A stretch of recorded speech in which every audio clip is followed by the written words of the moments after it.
Francis മാർപ്പാപ്പ അപകടനില തരണം ചെയ്തിട്ടില്ലെന്ന് ഡോക്ടർമാർ. കൃത്യമായ ഇടവേളകളിൽ ഓക്സിജൻ നൽകുന്നത് ഉൾപ്പെടെയുള്ള ചികിത്സകൾ തുടരുകയാണ്. അതേസമയം പോപ്പ് മരുന്നുകളോട് കൃത്യമായി പ്രതികരിക്കുന്നുണ്ടെന്നും അദ്ദേഹത്തിൻ്റെ സ്വകാര്യ ഡോക്ടർ ല്യൂജി കാർബോൺ അറിയിച്ചു. ജമീലി ആശുപത്രിയിലാണ് മാർപ്പാപ്പയുടെ ചികിത്സ തുടരുന്ന. വിവരങ്ങളുമായി ഇന്റർനാഷണൽ ഡെസ്കിൽ നിന്നും ഐസൻ ജോസ് ചേരുന്നുണ്ട്. ഐസൻ, ഫ്രാൻസിസ് മാർപ്പാപ്പ അപകടനില തരണം ചെയ്തിട്ടില്ലെന്നാണ് ഡോക്ടർമാർ വ്യക്തമാക്കുന്നത്. കൂടുതൽ വിവരങ്ങൾ. നിഖിൽ, ആരോഗ്യനിലയിൽ ഫ്രാൻസിസ് മാർപ്പാപ്പയുടെ ആരോഗ്യനിലയിൽ കാര്യമായ പുരോഗതിയുണ്ടെന്ന് ഇന്നലെ തന്നെ റിപ്പോർട്ടുകൾ പുറത്തു വന്നിരുന്നു. ആ റിപ്പോർട്ടുകൾ സ്ഥിരീകരിക്കുകയും ചെയ്തിരുന്നു. എന്നാൽ ആരോഗ്യനിലയിൽ കാര്യമായ മാറ്റമുണ്ട്, മരുന്നുകളോട് പ്രതികരിക്കുന്നുണ്ട് എങ്കിൽ കൂടി അപകടനില തരണം ചെയ്തിട്ടില്ല എന്ന നിലപാടിലാണ് ഡോക്ടർമാരുള്ളത്. കാരണം നമുക്ക് അറിയാവുന്നതാണ്, അദ്ദേഹത്തിന് പ്രായമേറിയ ഒരു വ്യക്തിയാണ്. 88 വയസ്സോളം പ്രായമുള്ള, വിവിധ രോഗങ്ങൾ അലട്ടുന്ന ഒരു വ്യക്തി കൂടിയാണ്.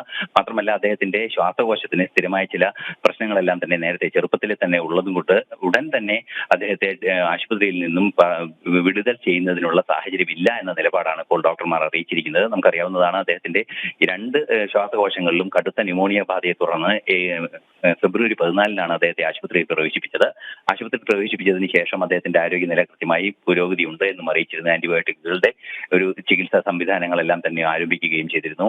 ഇടവേളയിൽ നേരത്തെ നിഖിൽ സൂചിപ്പിച്ചതുപോലെ കൃത്യമായ ഇടവേളകളിൽ ഓക്സിജൻ നൽകുന്നത് ഉൾപ്പെടെ, അതായത് ശ്വാസോച്ഛ്വാസം കൃത്യമായി നടക്കുന്നതിന് വേണ്ടിയുള്ള സപ്പോർട്ടീവ് ട്രീറ്റ്മെന്റുകളും അദ്ദേഹത്തിന് നൽകുന്നുണ്ട് എന്നാണ് അറിയാൻ സാധിക്കുന്നത്. നിലവിലെ സാഹചര്യത്തിൽ അദ്ദേഹത്തിന്റെ ആരോഗ്യസ്ഥിതി ആശങ്കാജനകമല്ല എങ്കിൽ കൂടി പൂർണ്ണമായും അപകടനില തരണം ചെയ്തിട്ടില്ല എന്ന് തന്നെയാണ് ഡോക്ടർമാർ പറയുന്നത്. അദ്ദേഹത്തിന്റെ പേഴ്സണൽ ഡോക്ടർ, അദ്ദേഹത്തിന്റെ സ്വകാര്യ ഡോക്ടർ ഉൾപ്പെടെ അക്കാര്യമാണ് വിവരിക്കുന്നത്. ഇന്നലെ ഈ സ്വകാര്യ ഡോക്ടർ ഉൾപ്പെടെ ചേർന്ന്, ല്യൂജി കാർബോൺ ഉൾപ്പെടെ ചേർന്ന് ഒരു മെഡിക്കൽ ബുള്ളറ്റിൻ പുറത്തിറക്കിയിരുന്നു. ആ മെഡിക്കൽ ബുള്ളറ്റിനിലും വളരെ കൃത്യമായി പറയുന്നത് അപകടനില തരണം ചെയ്തിട്ടില്ല എങ്കിൽ കൂടി ആശങ്കാജനകമായ സാഹചര്യം പോപ്പിന്റെ ആരോഗ്യം സംബന്ധിച്ചില്ല എന്നാണ്.